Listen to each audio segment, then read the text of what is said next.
Yo creo en tu resurrección porque puedo amar, puedo reír, puedo abrazar mi mayor enemigo y mirarlo en ti. Yo creo en tu resurrección porque tengo paz en mi corazón, porque puedo entregarme a pesar de todo este dolor. Yo creo en tu resurrección porque soy feliz junto a ti, porque me amas tanto que hasta moriste por mí. Yo creo en tu resurrección porque puedo amar, porque tengo tanto, tanto, tanto para entregar. Yo creo que tú, Señor, vivirás en mí. Yo creo que tú, Señor, vencerás en mí. Yo creo que tú, Señor, morarás en mí. Para siempre, Señor. Yo creo en tu resurrección, porque ni el dolor ni mi propio...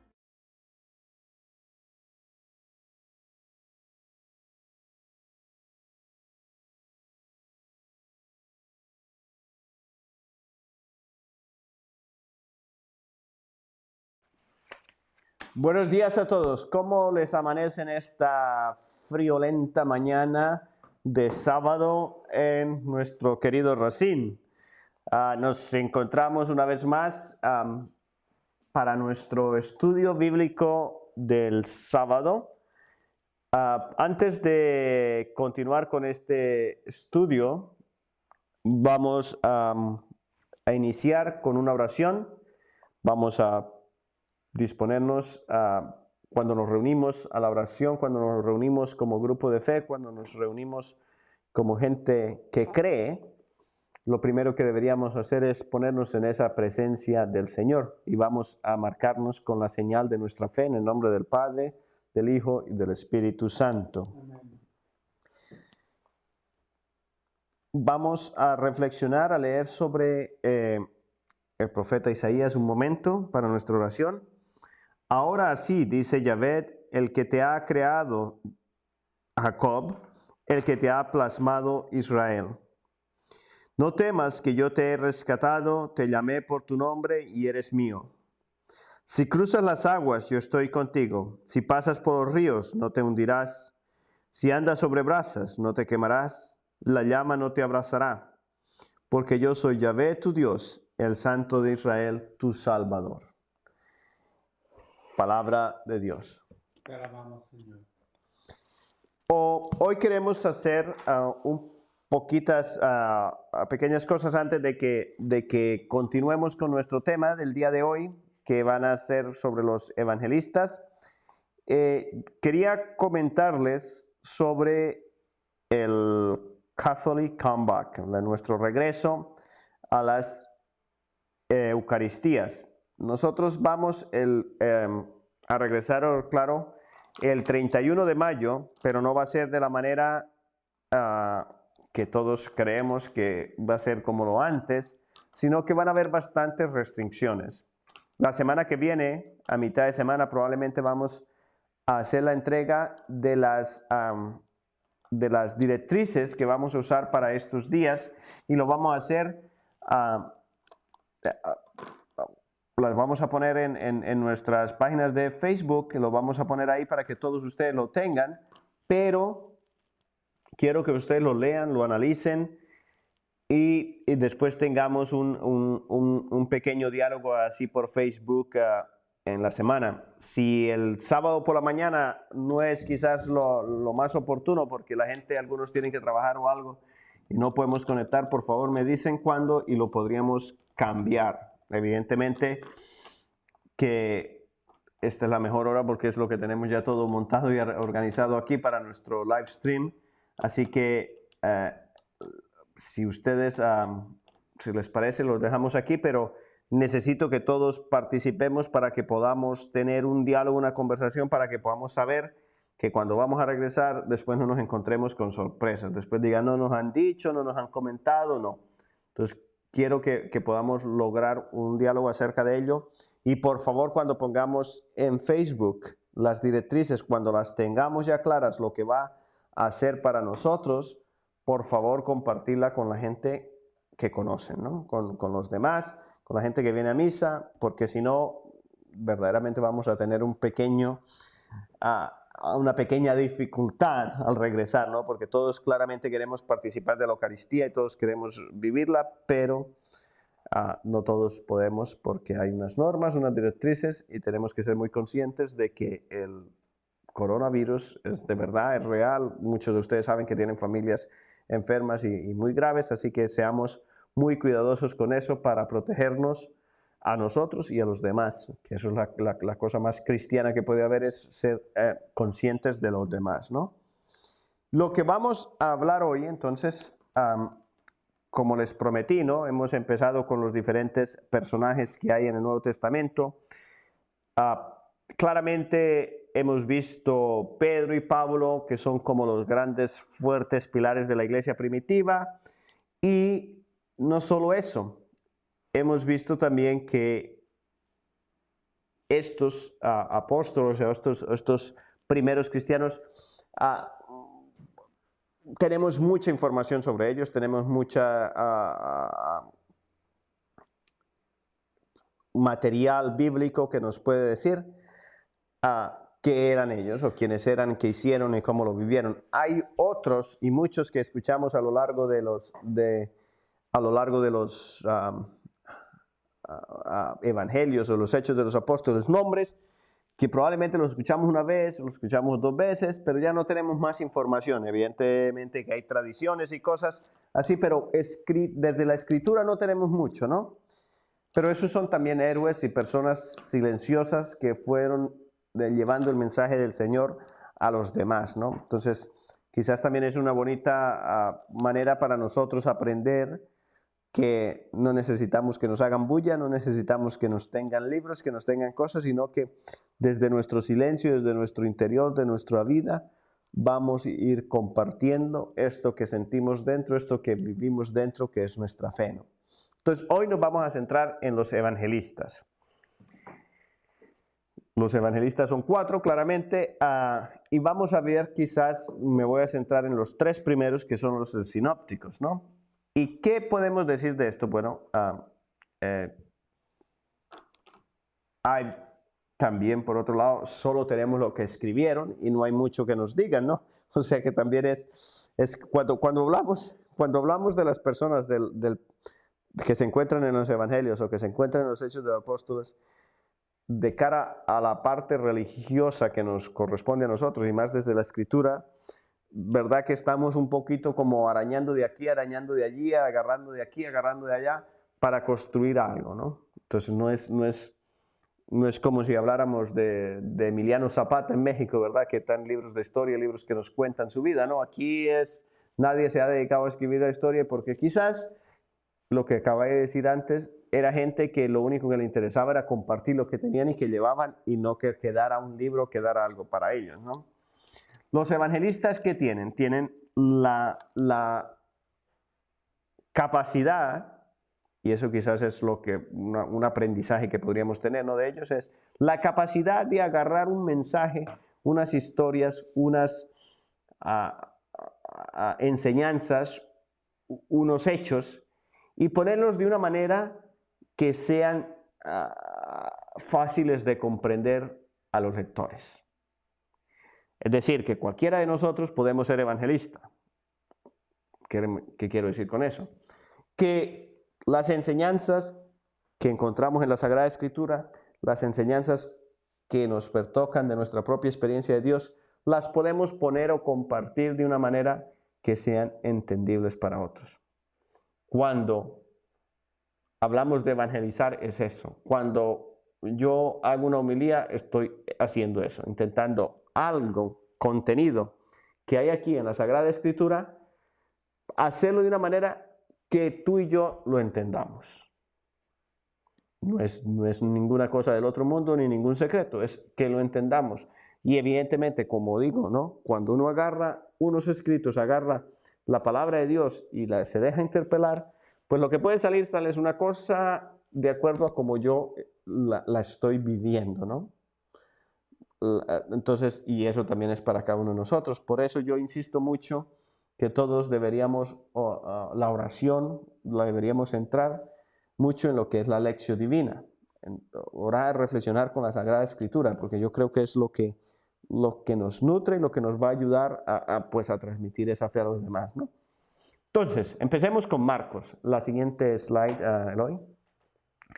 Marcos, podemos ver claramente la tradición. Ya ustedes saben que no es que yo sea alérgico a la tradición ni nada, sino que lo mío, lo que más me gusta es toda la parte de la bíblica, ¿no? Lo que nos encontramos en el Nuevo Testamento. Pero para estos evangelistas sí tenemos que fiarnos, tenemos que mirar la tradición, ¿no? Entonces, un recorrido desde la tradición y los datos brindados desde la Escritura. Eso es lo que nos vamos a basar en Marcos. Entonces, la tradición, claro, del siglo II nos dice que Marcos era intérprete de Pedro y puso por escrito según se acordaban las narraciones de los hechos de Jesús contadas por Pedro, ¿no?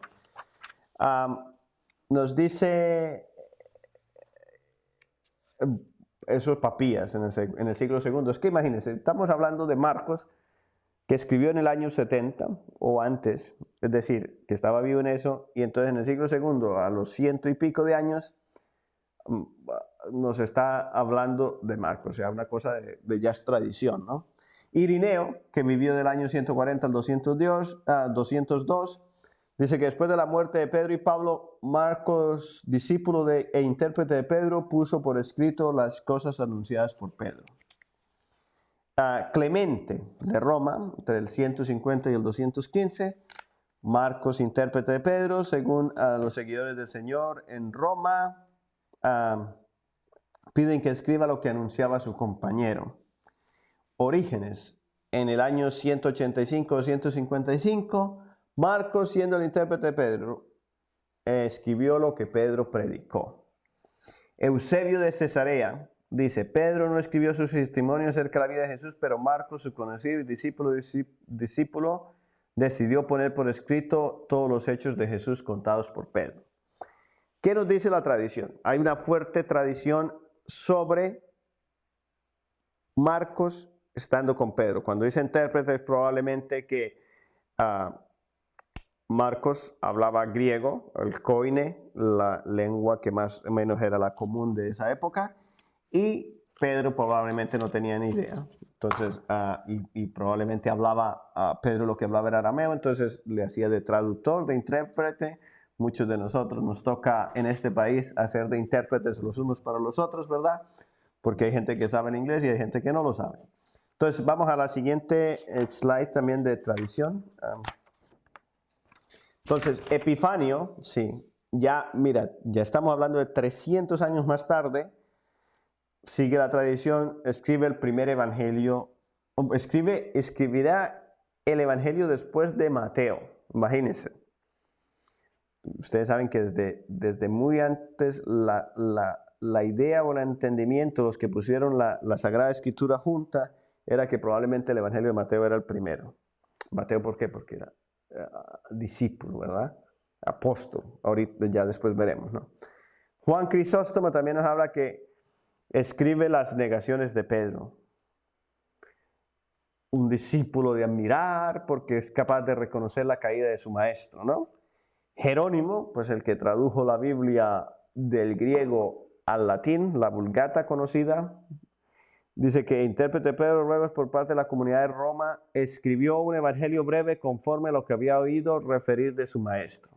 Bueno, eso es lo que más o menos la tradición que nos dice. La tradición nos dice que era el intérprete de Pedro, que había escuchado y estado con Pedro mucho tiempo, y que a petición de la comunidad decide escribir lo que Pedro predicó, ¿verdad? En referencia al Señor, a Jesús, claramente, ¿no? Sigamos. Entonces, desde las Sagradas Escrituras. ¿Qué pasa desde las Sagradas Escrituras? pues los datos que conocemos desde Hechos y las cartas. Sí. Se le conoce con dos nombres, Juan y Marcos, o con los dos juntos, Juan Marcos, ¿verdad? Creo que fue el viernes que leímos, si no estoy mal, Eloy, que Juan Marcos abandonó, o fue el jueves, que Juan abandonó a Pablo y a Bernabé cuando estaban en la misión, eso es lo de los Hechos. Se fue de regreso, ¿no? A Jerusalén. ¿Qué dice? Que era natural de Jerusalén, su madre se llamaba María. Eso nos dicen los Hechos, ¿no? Que la casa estaba ahí. Que era primo de Bernabé, que le acompañó junto con Saulo de Jerusalén a Antioquía. Durante el primer viaje misional acompaña a Pablo y a Bernabé. Pero luego se devuelve a Jerusalén, ¿verdad? Está junto a Pablo durante la cautividad en Roma. Y quizás de ahí es donde viene, esto es evidentemente que las escrituras, pero quizás de ahí donde viene la tradición de que era traductor y intérprete de Pedro y que estuvo en Roma y que pudo haber escrito en Roma. Y también muchos biblistas hablan de la relación que puede haber entre las cartas, los escritos paulinos y sobre todo lo que tiene que ver la teología de Pablo sobre la resurrección y la cruz, y que Marcos escribe básicamente, los biblistas dicen que es la pasión de Cristo, una larga pasión con una introducción bien corta. Y si ustedes leen el Evangelio de Marcos se dan cuenta que los milagros y todas las enseñanzas de parábolas van muy rápido y pasa rápido y ya pronto ya llega a que está Jesús a punto de ser crucificado en Jerusalén.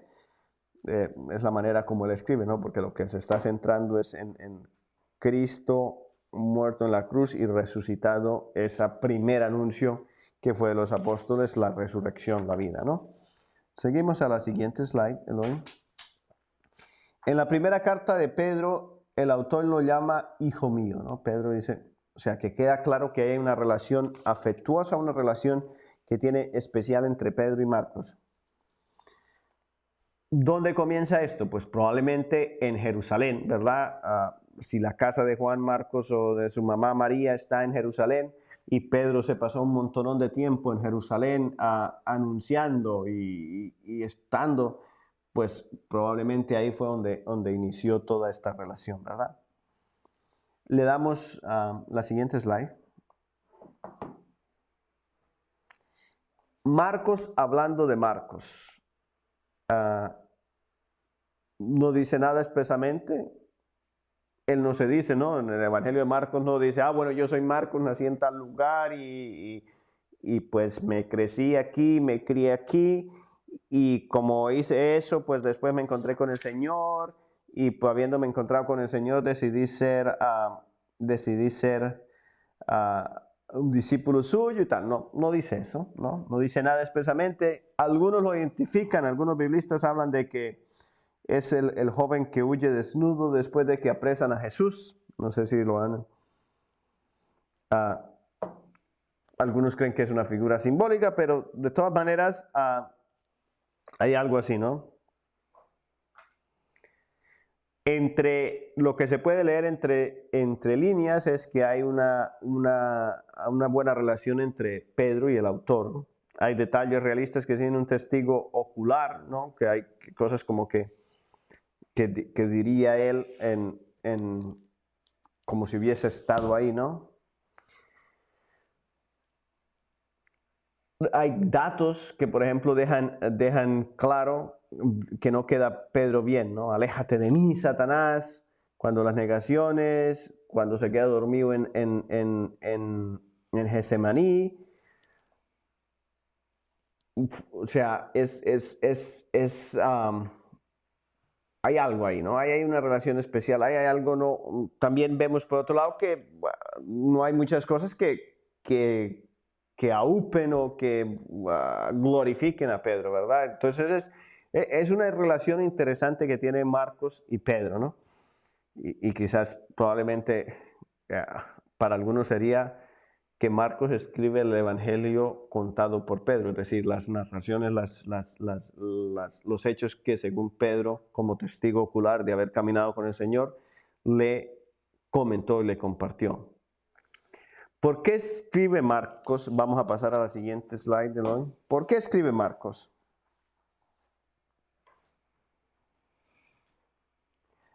Probablemente porque empieza a ver, y ya hemos hablado de los orígenes de los evangelios y que ustedes saben que se empiezan a morir gente y puede ser. Pero hay cosas que también, si conocemos la historia de la iglesia primitiva, nos damos cuenta en los primeros años las diferentes herejías y las diferentes cosas que gente con mucha fe y con muchas ganas de creer, pero se entraban en su fanatismo, se entraban en su vanidad y terminaban con una herejía, ¿no? Entonces dice, probablemente Marcos escribe como respuesta a dos tendencias que habían, ¿no? Jesús bien divino y Jesús meramente humano. Eso es como dos tendencias que habían y que yo creo que siguen habiendo hoy en día entre nosotros, ¿no? Eso todavía no nos aclara. Ya vemos unos que enfatizamos tantísimo la divinidad de Jesús y nos olvidamos que también era un ser humano como nosotros.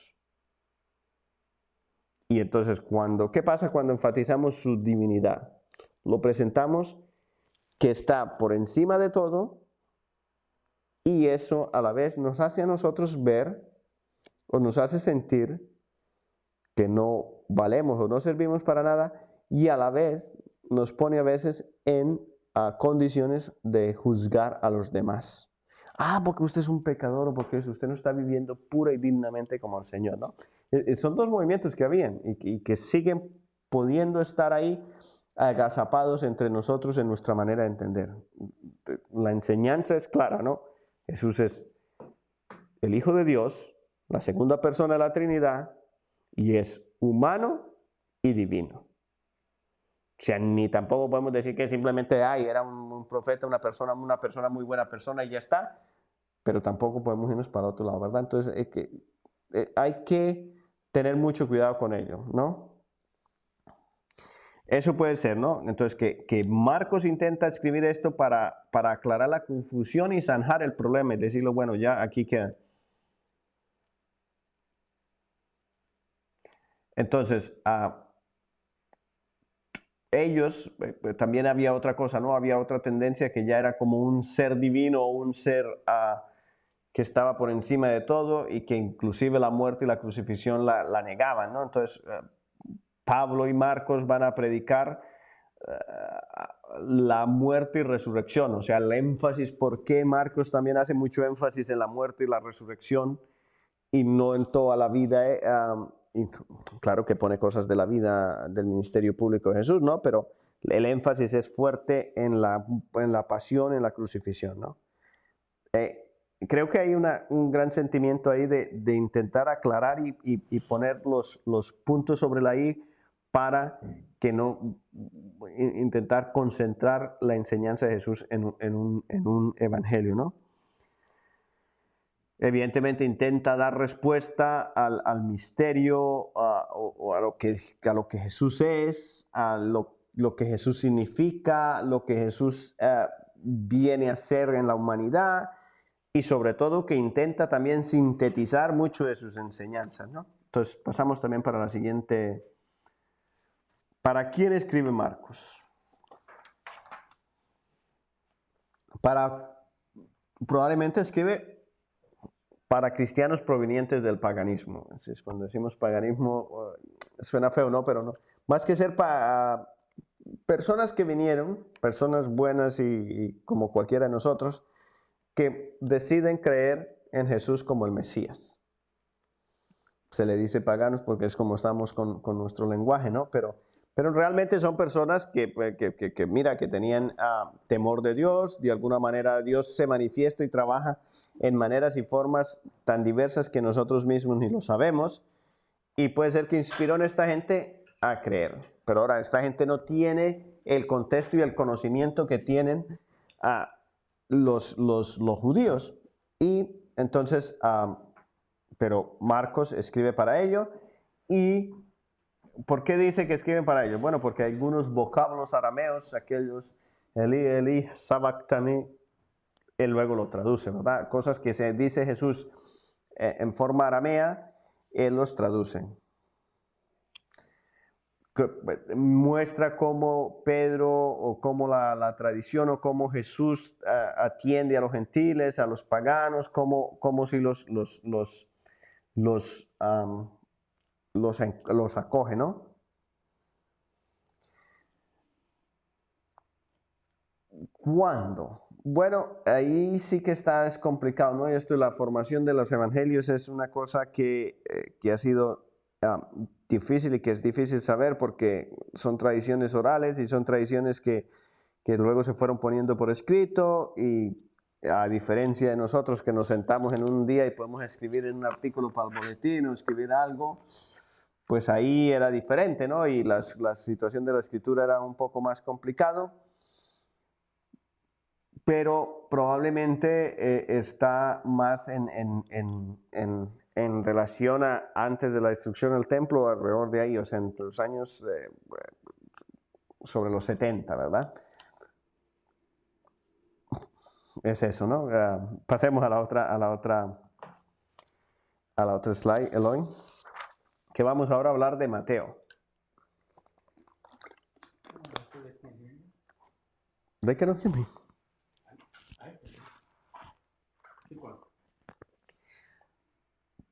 Entonces, Mateo.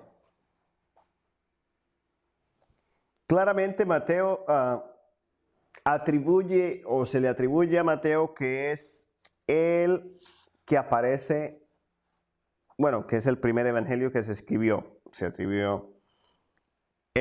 Algunos dicen que es escrito en hebreo y dirigido a los judíos. Pero bueno,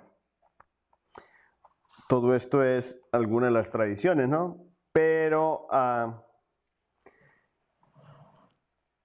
Mateo realmente lo que sí hace es que escribe para un grupo de personas.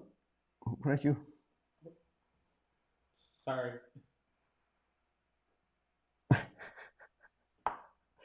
Sorry about that. My bad. All right, go ahead. I was trying to look something up. We're good. Ustedes ven lo que Eloy hace mientras yo estoy aquí rompiéndome la cabeza intentando compartir con ustedes las cosas que hacemos. ¿Vieron lo que estaba buscando? Ay, Dios. Translate for whoever Lud Daddy Camacho Porras dice que no se escucha. So no quería escribir en inglés. So estaba buscando la traducción. Muy bien.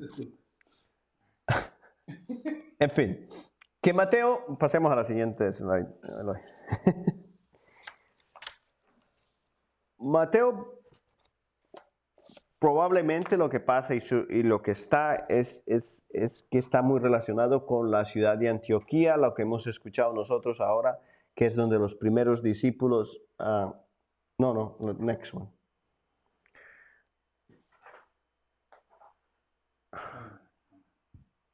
¿Es Mateo probablemente? Sí, en la ciudad de Antioquía, en la que donde los cristianos son por primera vez llamados cristianos, y ahí nos queda como que probablemente fuera un catequista de esta comunidad, como que es ahí donde, o sea, Mateo probablemente es de allá, probablemente ni siquiera es, o sea, aquí no, con cuidado y que nadie diga que es una herejía, ¿no? Pero normalmente se le atribuía que era el apóstol Mateo y todos se han puesto ahí, pero probablemente es simplemente que la tradición, recuerden que cuando se escriben los evangelios, cuando se escriben todo esto de la Sagrada Escritura, el escribir en nombre de otra persona no era tan ilegal como es ahora, ¿no? Ahora dijimos que es plagiar y tienen con los derechos de autor y todas estas cosas. Antes simplemente se usaba una persona con identidad y decir que es el Evangelio de Mateo, claro, es el apóstol, el seguidor de Jesús, el que está ahí, le va a dar fuerza y le va a dar énfasis y es lo que la tradición iba construyendo, ¿no? Pero ¿qué es? Que probablemente era un catequista de la comunidad y es una comunidad que está ligada con dos comunidades. La comunidad cristiana de Antioquía tiene dos comunidades dentro de ella, ¿no? Los gentiles, es decir, los que vinieron a creer en Jesús, pero que venían de procedencia pagana, es decir, que no eran judíos, y los judíos que vinieron a creer en Jesús como el Mesías, y estos dos estaban ahí y participaban y vivían y compartían esta fe en una sola comunidad. Y por eso es que vemos cómo Mateo, su énfasis y toda su escritura y toda su comunicar y su manera de decir es bastante como en contraposición de Jesús con los fariseos. Pero simplemente para hacerle ver a la comunidad de creyentes de origen judío que comprendan, que puedan comprender el mensaje de Jesús. No es que haya una enemistades ni nada, sino es como por poner en este lado, ustedes enseñan esto, Jesús nos está diciendo esto, ¿no? Para clarificar bien en la comunidad de cuál es la enseñanza de Jesús y qué se diferencia entre lo que enseñaban los fariseos o lo que fueran otros diferentes grupos dentro del judaísmo. Otra vez, es muy importante tener claro lo que se enseña, claro lo que se habla, claro lo que se vive, para poder hablarlo y vivirlo, y no lo que yo como persona celosa en el sentido religioso me creo o me leo o que alguien me ha pasado, ¿no? O sea, tendríamos que centrarnos en la realidad concreta y de esta que nos brindan los evangelios, y no imponer nuestros propios prejuicios, no imponer nuestras propias paranoias o nuestras propias pues, situaciones personales y espirituales entre los textos y hacer que eso es lo que es, ¿no? Entonces Mateo es muy, muy clarito en esto, dice, mira, no, ustedes esto lo diferencia bien, ¿verdad? O sea, se entiende que escribe para una gente que conoce las tradiciones judías porque él no las explica, las dice. En cambio, Marcos tiene que explicar todo, pero él no lo explica. Inclusive en el Evangelio de Juan también se explican muchas cosas, pero Mateo no. Pasamos a la siguiente slide donde pone el apóstol.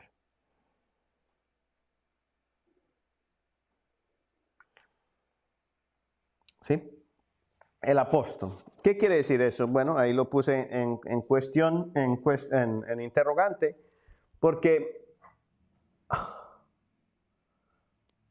Mateo, si fuera el apóstol, seguidor de Jesús, no hubiese necesitado la información del Evangelio de Marcos para construir su Evangelio. Como ya hemos dicho, los sinópticos tienen los tres mucha relación, Lucas, Mateo y Marcos, y Marcos es el Evangelio de donde los otros dos salen, y cada uno pues tiene diferentes partes específicas que comparten entre Lucas y Mateo, e inclusive cosas que hay originales de Mateo o originales de Lucas que no están ni en Mateo ni en Lucas, ni en Marcos, ¿no? Entonces, o sea, cada quien tiene sus cosas. Pero si fuera uno de los apóstoles o el apóstol que anda con el Señor, pues no hubiese necesitado basar su evangelio en el Evangelio de Marcos, ¿verdad? Las preocupaciones de Mateo, cuando escribe el Evangelio de Mateo, corresponden a situaciones de una segunda generación. Es decir, los conflictos que se presentan ahí no es los conflictos que tuvieron Jesús con sus de su momento, sino más bien cómo vamos a integrar ahora estas dos comunidades. Eso solo es cuando se creció la evangelización, solo se va a presentar eso. Cuando Jesús está anunciando en Galilea, en Jerusalén, y está hablando y enseñando a una comunidad judía, a un grupo de gente que le entiende lo que está enseñando. Ahora, cuando escuchamos los evangelios ya pasamos a un nivel en el que esta gente, ya hay unos que entienden el judaísmo y hay otros que no, y entonces ¿cómo se integran, no? Entonces Mateo parece responder a esa situación. Entonces, el Evangelio parece que está escrito en los 80, 85, las fechas es un poco así, ¿no? En todas estas cosas de los Evangelios, porque no tenemos alguien que hubiera dicho, este Evangelio me senté a escribirlo el 1 de junio del año 54. para que cuando 2000 años después ustedes vayan a investigar, ahí está ya la fecha, no se preocupen. No, es más o menos cálculos y por las cosas que pasan. Pero de todas maneras el Evangelio se escribe tarde, ¿no? 80. Entonces, si hubiese sido el apóstol Mateo, ya hubiese vivido demasiado, estaría demasiado viejo y probablemente muerto, ¿no? Ahora, ¿qué quiere decir esto? No quiere decir que Mateo no tenga ninguna relación, que el Mateo, el apóstol, no tenga ninguna relación con el Evangelio. Lo que quiere decir es que probablemente el escritor se basara o tuviera alguna conexión cercana con la comunidad que fundó el apóstol Mateo. Hemos visto con San Pablo, pues lo que digo, ¿no? Hay muchas cosas en los Hechos del Apóstol. San Pablo empieza a crear comunidades en Corinto, Éfeso y todos estos lugares. Si alguien hubiera tenido que de Éfeso escribir un evangelio, pues hubieran escrito el evangelio según San Pablo, porque es la persona que fundó la comunidad. Probablemente es lo mismo que pasó con el evangelio de Mateo, que tiene una cercanía el que escribe el evangelio con el apóstol, y hay una tradición en ese lugar que esa comunidad fue fundada o creada por el apóstol. Pasemos a la siguiente slide.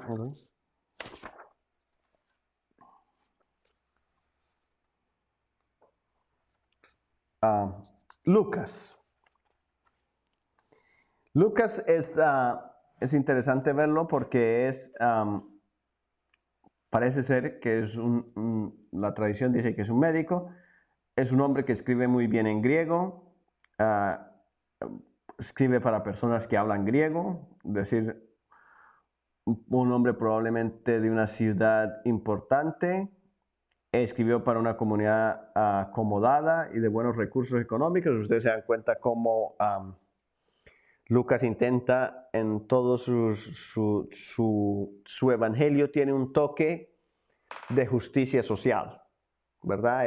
Si queremos hablar de la enseñanza de la doctrina social de la iglesia, si queremos hablar de cosas de compartir, sí, de la justicia social, ¿no? Digámoslo así, de la doctrina social de la iglesia, el Evangelio de Lucas es perfecto. ¿Por qué? Porque Lucas insiste en una comunidad que probablemente tiene buenos recursos, tiene buenas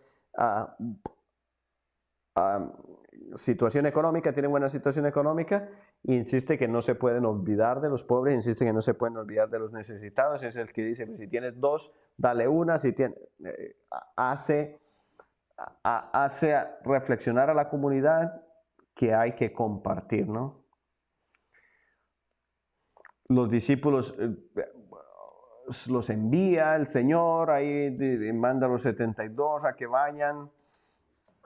Ahí les puse un par de citas para que ustedes lo hagan en su casa, porque no vamos a tener tiempo aquí, pero si quieren, comparen a Mateo 10.9 con Marcos 6.8. Y pues evidentemente ahí miran la diferencia que lo que Lucas propone sobre lo enviado de los discípulos, ¿no?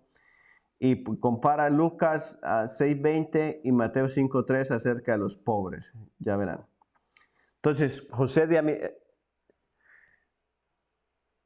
en José de Arimatea, en Marcos y Lucas es identificado con un miembro del Sanedrín y en Mateo con un rico, ¿no? Entonces, hay diferentes cosas ahí que están, ¿no? Pasamos a la siguiente slide.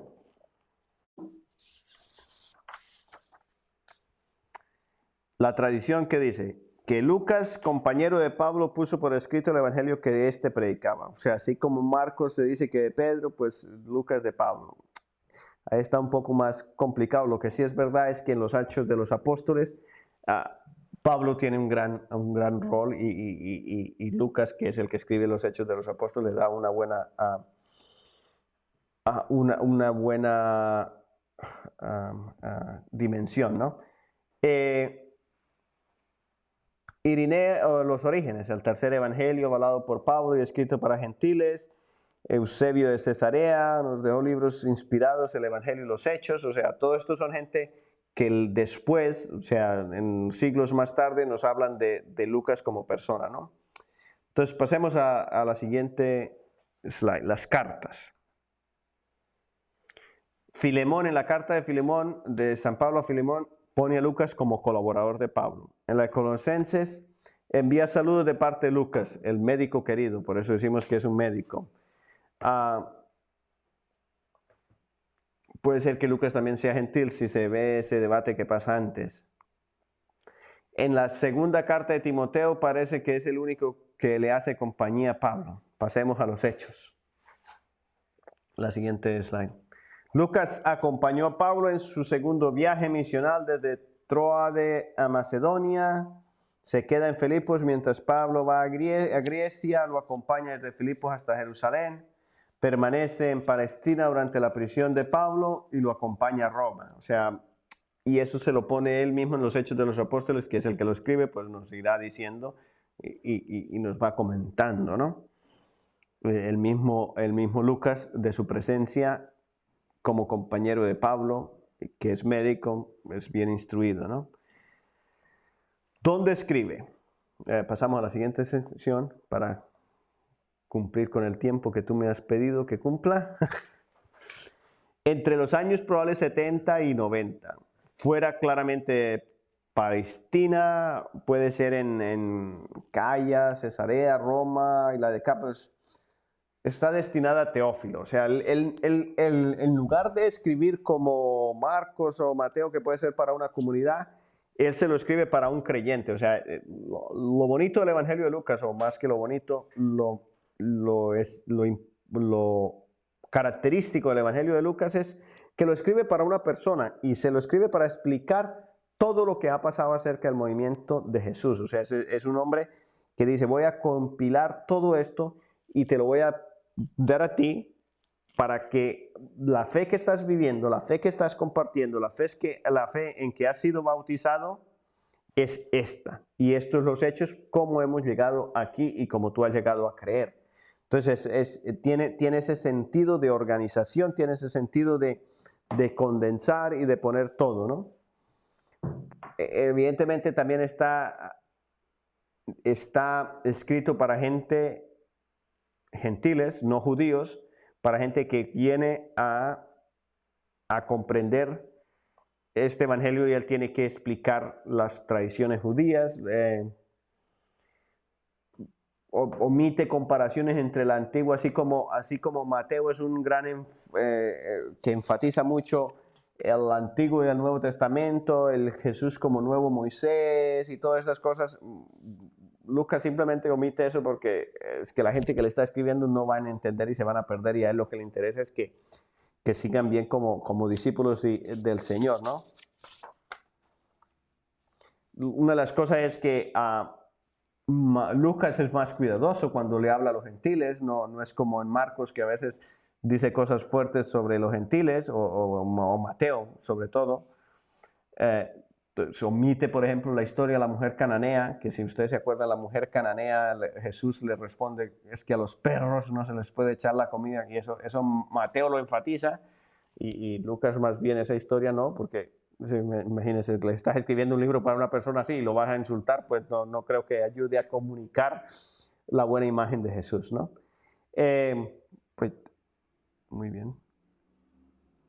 Deja bien a los samaritanos. Eso vemos que el Evangelio no alaba al centurión, los gentiles precederán a Israel. O sea, hay una gran afinidad con eso, y si vemos los Hechos de los Apóstoles, muestra muy clarito que no hay pelea entre la palabra de Dios, el mensaje de Jesús y el sistema establecido por los romanos, ¿no? Entonces, pasamos a la última ya porque se nos acaba el tiempo y la garganta se seca. Método usado por Lucas para escribir. Bueno, eso es en plan, quizás ya lo he dicho, ¿no? Para averiguar bien el pasado y buscar mayor información posible. Brinda enseñanzas nuevas en comparación con Mateo. Lucas le dio un orden al material encontrado. Seguro pareciera que fuera como una queja hacia el Evangelio de Marcos, que está un poquito más así no en un orden, ¿no? Él dice, yo voy a ordenar todo y lo voy a presentar de una manera ordenada para que si tú y yo, ahora 2000 años más tarde también, nos sentamos y lo leemos de cabo a rabo, como diríamos, desde el principio del Evangelio de Mateo hasta el final de los Hechos de los Apóstoles, podamos hacernos una idea clarita de las enseñanzas de Jesús, de las vivencias de la iglesia primitiva y de lo que significa para nosotros.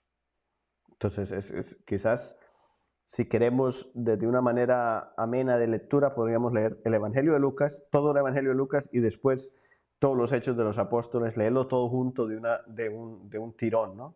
Y ver cómo eso, porque Lucas lo que prepara el libro, prepara este libro para que una persona se pueda sentar y leerlo y decir, caramba, esto tiene sentido en lo que yo creo y en lo que me he bautizado. Y quizás para nosotros que estamos 2000 años más tarde todavía tiene muchísimo más énfasis, ¿no? Entonces, la finalidad del Evangelio, como lo he dicho, es para que la gente tenga pruebas, sobre todo Teófilo, a quien le está escribiendo, para que compruebe la solidez de la enseñanza que ha recibido, que no es una disparate, sino es algo sólido, ¿verdad? Pues nada, ya dejémoslo ahí porque se acabó el tiempo. ¿Alguna pregunta?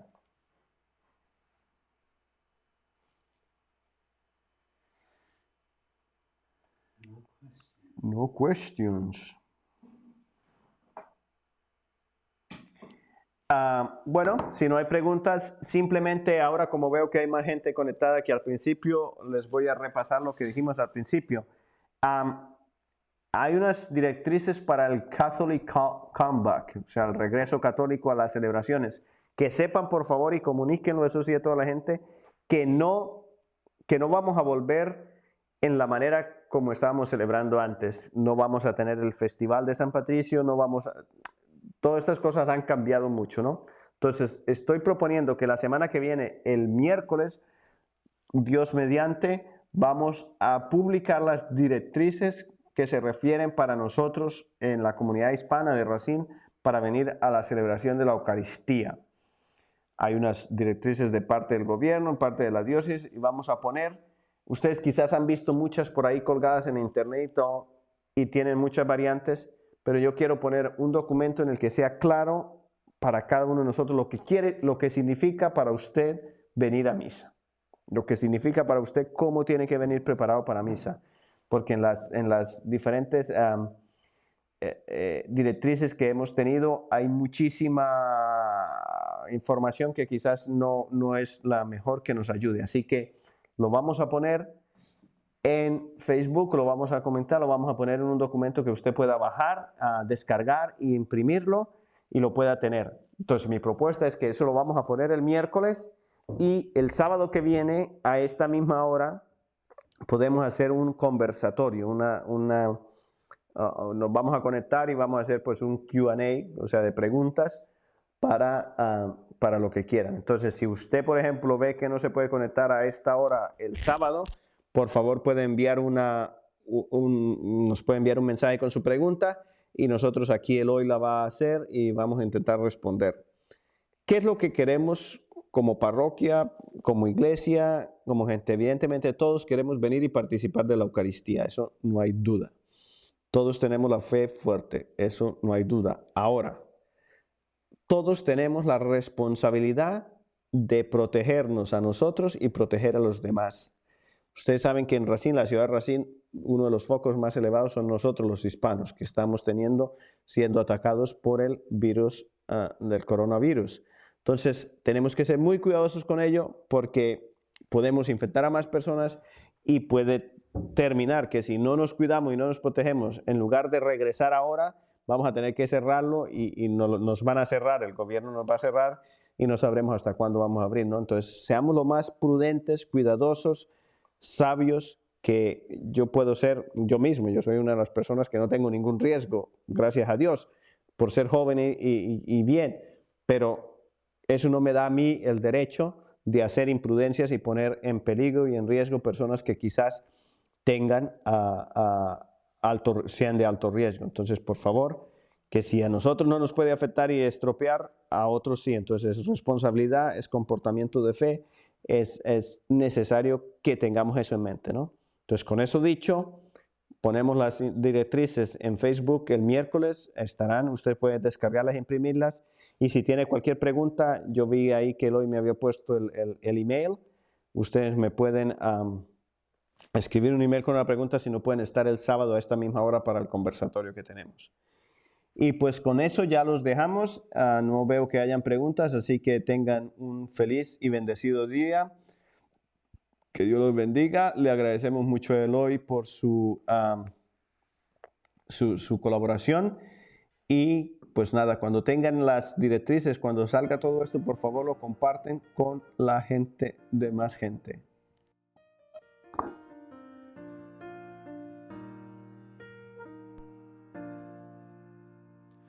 Yo creo en tu resurrección porque puedo amar, puedo reír, puedo abrazar mi mayor enemigo y mirarlo en ti. Yo creo en tu resurrección porque tengo paz en mi corazón, porque puedo entregarme a pesar de todo este dolor. Yo creo en tu resurrección porque soy feliz junto a ti, porque me amas tanto que hasta moriste por mí. Yo creo en tu resurrección porque puedo amar, porque tengo tanto, tanto, tanto para entregar. Yo creo que tú, Señor, vivirás en mí. Yo creo que tú, Señor, vences.